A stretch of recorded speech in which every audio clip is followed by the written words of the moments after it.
Good afternoon.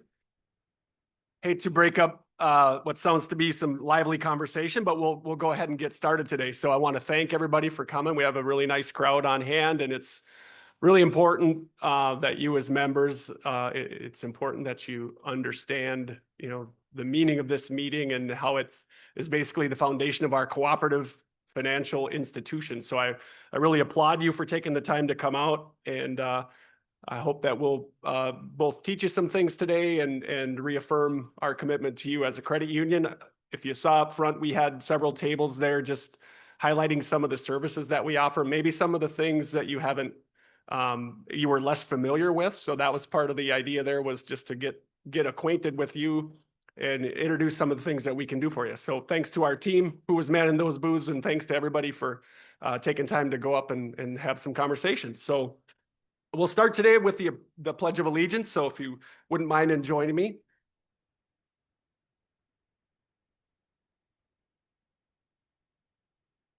I pledge allegiance to the flag of the United States of America and to the republic for which it stands, one nation, under God, indivisible, with liberty and justice for all.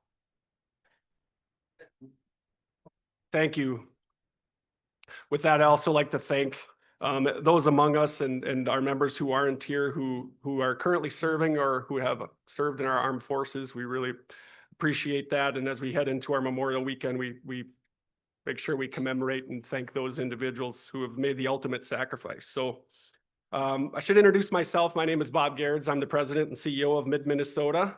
And I am here on behalf of, and I get to stand in front of 182 of our smart, talented employees who have the pleasure of serving you all and working hard for our credit union on a daily basis. So I want to again thank you for choosing Mid-Minnesota, and I want to thank our team for making time to get out here today.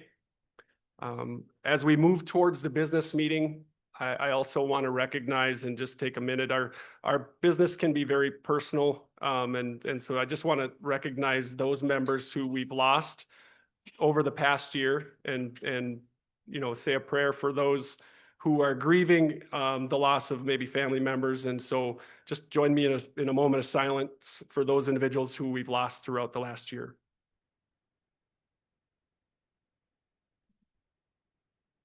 Thank you. We'll begin with prizes. There were names selected from those who registered to join the meeting via Zoom. So those are up on the screen. There were also there was an opportunity to get some small gifts and some prizes at the tables over there. Those will be drawn later on in the meeting. So thanks to everyone for that. As I started by mentioning, what sets us apart as an institution is that we have a cooperative makeup. Our members have a vested interest in our success. And at the pinnacle of that is our volunteer board of directors and other volunteers who are selected from amongst our membership to lead and really set the course of the organization.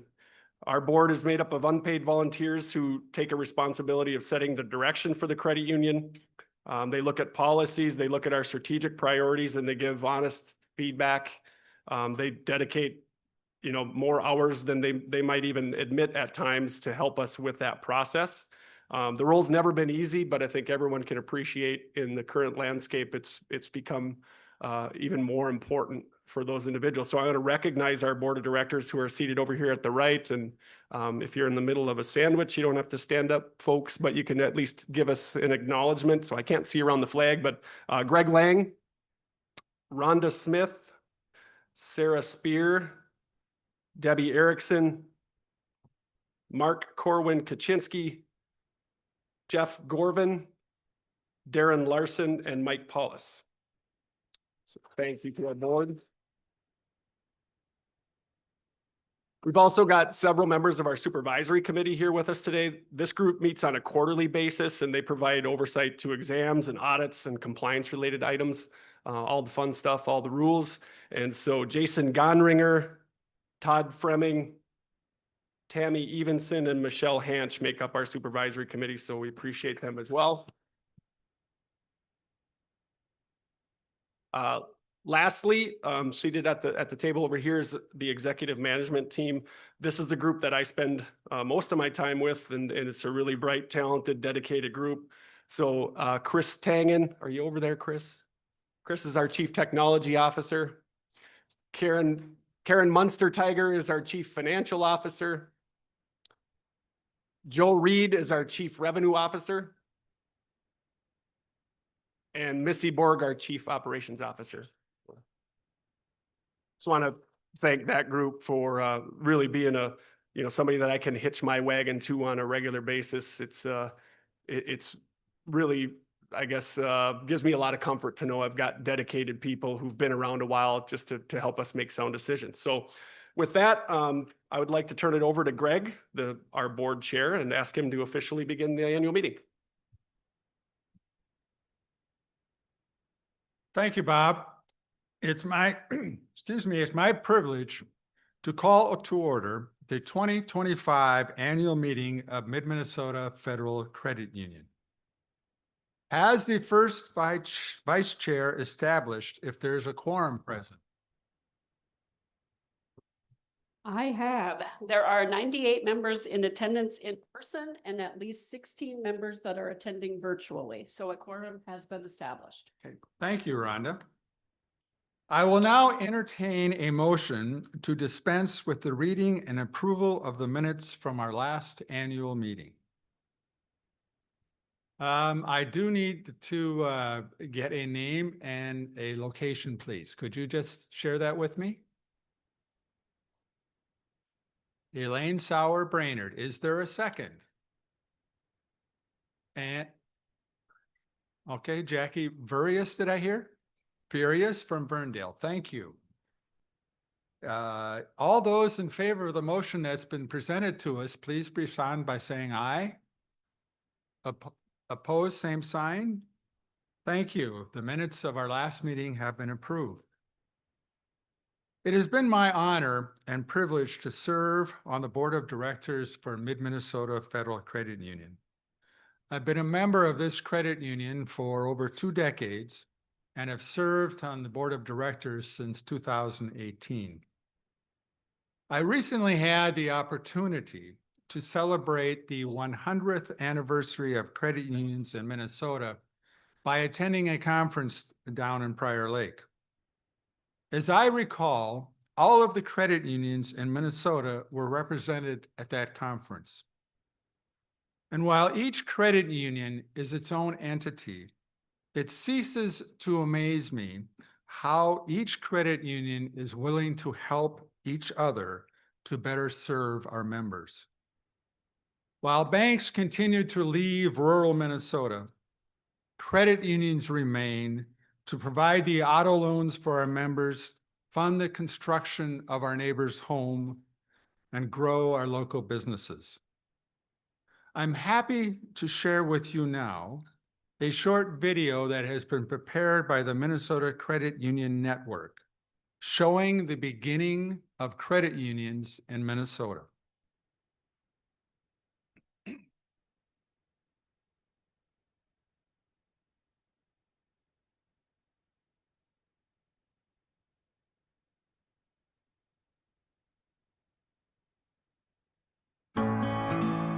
In the spring of 1925, in a modest office in Minneapolis, a small group of postal employees pooled their resources. With just $146.25, they planted the seeds of something extraordinary: Minnesota's first state-chartered credit union. It was a simple idea, but a powerful one.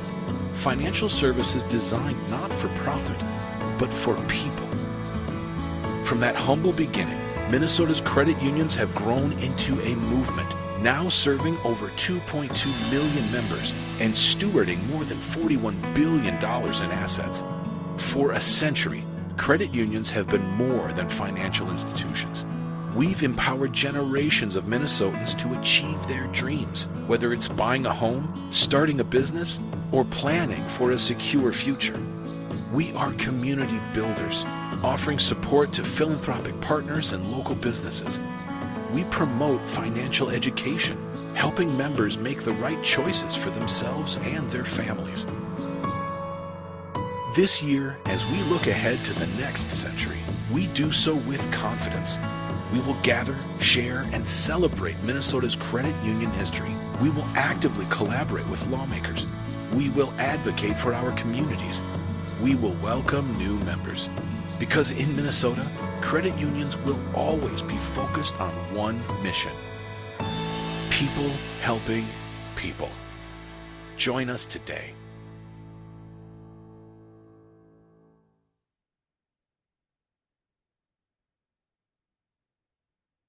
Here at home, we're planning to celebrate Mid-Minnesota's Federal Credit Union, 70th anniversary next year. The roots of our credit union are similar to what you just heard, starting with 7 paper mill employees, each contributing $20. I know many in this room have been a part of Mid-Minnesota for many decades. After our meeting today, I encourage you to visit the History Station, which is at that end of the room, and review the photos of years past. I am told that we could use some help in identifying the photos and capturing our history. Fast forward to today. From those humble beginnings of 7 employees with $20, we continue to live our mission of improving financial well-being for our friends, neighbors, and our local businesses. We really are people helping people. A high-level review of the financials can be found in the annual report, which is on your table, or in a link within the email you received for those of us joining online. Last year, members entrusted the credit union with more of their hard-earned dollars to protect, invest, and grow. We actually paid back more than $1.5 million in rewards to those with checking accounts. And we increased the amount of loans provided to help our members buy a vehicle, a home, a boat, a recreational vehicle, or grow a local business. Money putting to work, earning interest, and invested back in our community helps us all thrive. As a volunteer leader of the credit union, it brings me great satisfaction to spend my time investing in an organization that achieves its mission based on some core values, such as a sense of community, integrity, teamwork, and personal responsibility. Integrity, the quality of being honest and having strong moral principles. I would add to this definition, doing the right thing at the right time. I really believe that each and every one of our staff demonstrates this quality in every contact they may have with each one of you. It has made this credit union strong, trustworthy, and one you can count on to meet your needs today and tomorrow. From one member credit union to another, I want to say thank you for choosing Mid-Minnesota Federal Credit Union. I am proud to serve on your board of directors and grateful for the opportunity to represent our now 64,468 member owners. At this point, I'm going to ask Bob to come back up here to share his president's message.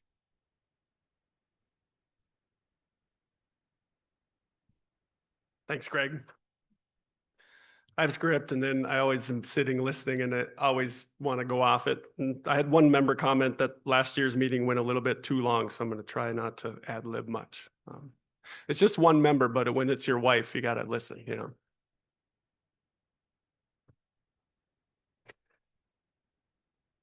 Those seven fellows, right, 70 years ago sat there and said, we can do better, right? They said, we don't know what the future holds for us, but I bet you we can do better. And they could have probably never imagined 64,500 additional people joining them at that time. And there's probably things that are going to happen in the next 70 years that those of us who are gathered, and certainly us as employees, can't imagine either. But that's the fun part, right? We get to work hard and try to create that vision. We react to so many things. And you think about 70 years ago, what those 7 individuals, the stresses that were facing them. And I was talking a little bit of the geopolitical involvement earlier with a member, and we have things that face us now as well. And we don't know what the next 70 years will bring, but I bet you we can do better, right? And that's why I love this job, and it's why I love being a part of this team. Greg mentioned the mission and the vision, and I want to circle back to that. One of the best parts of my job is I get to meet with all of our new employees. And so one of the things that we do there is we talk about those core values, leadership, commitment to the community, integrity, personal responsibility, and what you don't, there are certain things that those tell us, but there's also things that aren't in there, like being perfect, right? And we recognize that we're not perfect. But we, as a team, work together to overcome and to do our best. And like I said, to prepare for those challenges. In those conversations, we undoubtedly talk about fraud. We undoubtedly talk about competition. We talk about political tension, regulatory changes, all of that. But where I really like to spend time is coming back on those core values and just explaining, not only does that, define how it is to be an employee of the credit union, I believe it extends to our members as well. And if we're working together, if the core value of teamwork inside of our walls as employees, we're doing our part, standing on integrity, and those members that we're working with show up, take personal responsibility, and operate from a place of integrity, there's really a lot that we can accomplish. And the 64,000 members and the 750 million in assets are really a testament to that. So I really appreciate those members who think this is more than a transaction, because for us it is. We operate on a planning basis. The board sets out 3 pillars for us, and I've mentioned these in other meetings. The first of those is leadership. And we believe that a strong and efficient organizational structure and a culture is imperative to our success. We think effective leadership manages change, encourages employee development, new ideas, and it provides clarity on that mission and vision, and it prepares us for the next 70 years. This leadership pillar is about our employees, but it really comes down to how we show up every day. And within the last year, a group of our leaders were discussing, how do we bring value? What's the next thing that our members need? And one of the things that came out of that discussion was within our insurance group, adding some support to help our members navigate Medicare. And you may have met Tom and some of the other team members up front when you came in, but what we recognized is we have a large number of our members who are facing dealing with the difficulties and the challenges of Medicare, and it's a very confusing thing. And so we brought Tom on, and we started to talk about that service really late in the game last fall, but he was able to meet with, I think he told me before he got logged into the system, he had 40 referrals in the queue. And so Tom, if you don't mind just giving us a little wave from over there. He's prominently pictured on the front of our annual report, and that wasn't an accident. We know that Tom is going to bring value to a lot of members. Those folks that he met with, he saved an average, just about $200 a year. And that may not sound like a huge number, but it's just a start. And I think everyone would agree, $200 is $200. So we really appreciate Tom and what the team around him is doing. So thanks a lot for that. In addition to that, moving into our second pillar, which is growth, healthy organizational growth sustains the pursuit of improving members' financial well-being. We will identify growth strategies, maximize our financial performance, and manage our members' equity to the best of our ability. In addition to the Medicare piece, one of the things, and Mark Meyer was up here last year, said we're looking at adding estate services, simple trusts and wills. That went live just at the end of 2024.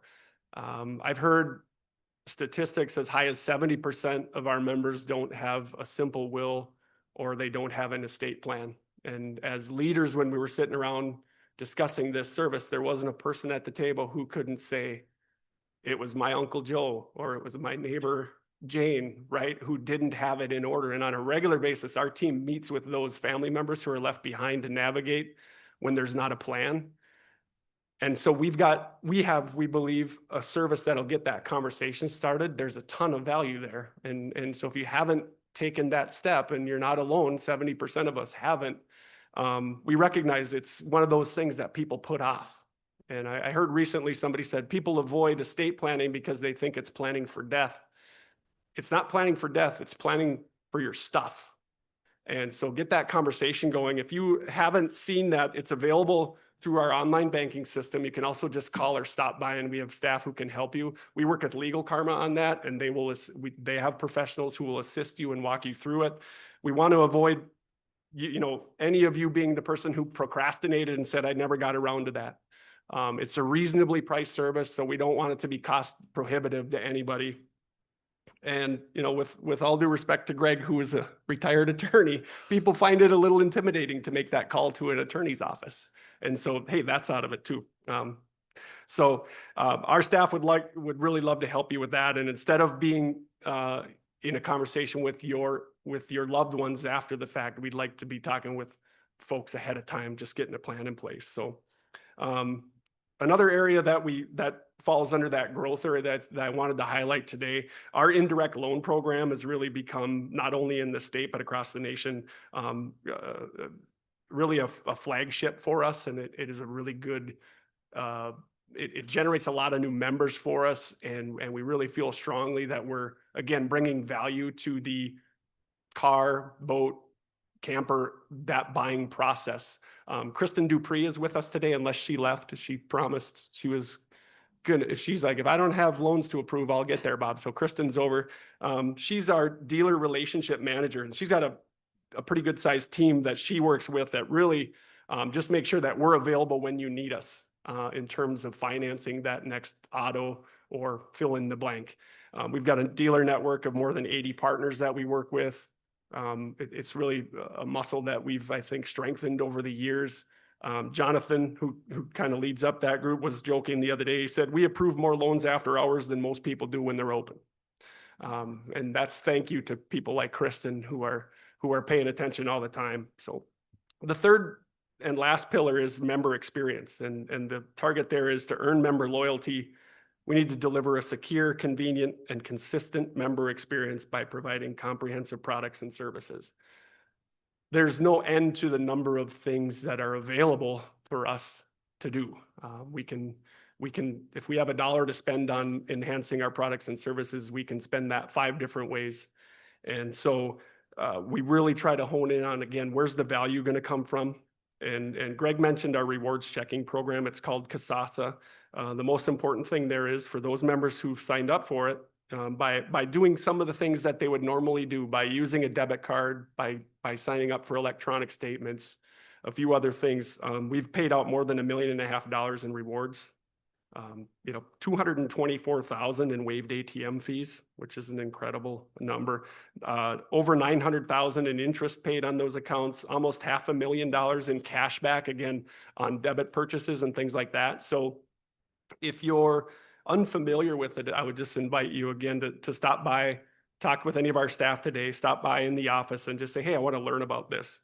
In that regard, there's, I think, over the years been an avoidance kind of approach to some of the challenges in the fraud and in the security landscape. I think those days are gone where you could just hide from it and it wouldn't find you. And so we have services available that we may ask you to consider just in terms of staying out of harm's way there. I don't need to tell anybody that, fraud and scams and things have never been higher. Your phone's probably ringing right now with a potential scam caller. Laura is here today. I think I saw Laura earlier. Laura Hansen is our systems and training development specialist. So I mentioned new employees. One of the first people that our new employees meet is Laura. And I always ask them, what's your first impression? And they always, they probably aren't going to tell me that it was terrible, but they are very complimentary of Laura. She's she knows everything about everything. I think she's been around a while, and that's a testament to the experience that she's had. But she was sharing with me during one of those lunches that she joined her mother's card group to talked to them a little bit about fraud and security a while back. So she's flexible. She can work in about any setting. And again, she's a part of a team who is seeing what's happening across our state, across the country, bringing that back home, talking about the things that are happening, in Little Falls and Alexandria and Ada, Minnesota. And she does a great job of just bringing that down to the individual level. So thanks to Laura and that team as well. As I mentioned, some of the services that we have in place to help protect yourself, debit and credit card alerts, so you can get a text message when you get it, every time you use your card, right? You can turn your card off if you're not planning to use it. We have this year implemented credit score available to every internet banking user, so you can get an alert if someone pulls your credit. You get a monthly update on anything that's happened with regard to your lines of credit and things like that. Those are the things that are, in the past, I think you could avoid and just not worry about it. We look to get people involved on those just because you don't know what you don't know today. And so we want you to be proactive on that. We've added a few services in terms of dispute resolutions online. You can link accounts and move money electronically. So we continue to invest in those. Like I said, there's a lot of things we can do. We've got a full plate of projects, and we're always trying to react to what we think is going to improve your experience and again, bring the most value. So there's one thing in addition to that to turn. We recently had an NCUA exam. So we've gone through a couple of visits with the NCUA this year. We had first and foremost a fair lending exam, and then just wrapped up in the last couple of weeks, our full exam from the NCUA. There's a lot happening in the geopolitical environment. NCUA's had some downsizing of staff. It didn't feel like that from an exam perspective. They felt like they were in full force for our team. Our exam was over 2 weeks ago, and they're still sending emails, which is not atypical, but that was very encouraging from my perspective. There was a number of areas where the NCUA examiners came back and said, we have nothing to report. And that's not usual, right? So that's again a credit to our 182 staff who are working really hard to make sure we're in good shape. So I want to applaud my coworkers who make it a lot easier for me to stand up here and just address all of you and say thank you again for your support. So with that, I want to again thank our volunteers, and I'm going to turn it over to Jason Gonringer. You can make your way up here.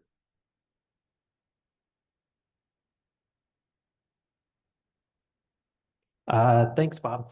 A financial statement audit was performed as of December 31st, 2024. Pleased to say that there were no findings or issues encountered during the audit. The audit firm has issued an unqualified opinion, which is the highest form of assurance that they can give. Thank you, Jason. There being no old business to report from our previous meeting, we will proceed to new business. Is there any new business to come before the membership today? Hearing none, then, this year I had the privilege to serve on the Board of Directors Nominating Committee. We did not receive any new additional nominations from the membership. Our nominee, Sarah Spear, is nominated for a 3-year term on our Board of Directors. Darren Larson was appointed, pursuant to the bylaws of Mid-Minnesota, to fill a vacancy this past year and is being presented for approval for the remainder of that term through 2027. I am looking for a motion to approve the full terms of these nominated board members. Name again, please. Jackie from? Okay, thank you. Is there a second? And the name again, please. Thank you, Elaine. All in favor of the motion that's been presented to us for the nominees for our Board of Directors, please respond by saying aye. Opposed? Thank you. Thank you also to all of our member owners who joined us for this meeting virtually and in person. I am now looking for a motion to adjourn the meeting today. Is there a motion? Thank you very much. Is there a second? Okay, thank you from the back there. All in favor, please respond by saying aye. I now declare that our Mid-Minnesota Federal Credit Union's 69th annual meeting is now adjourned.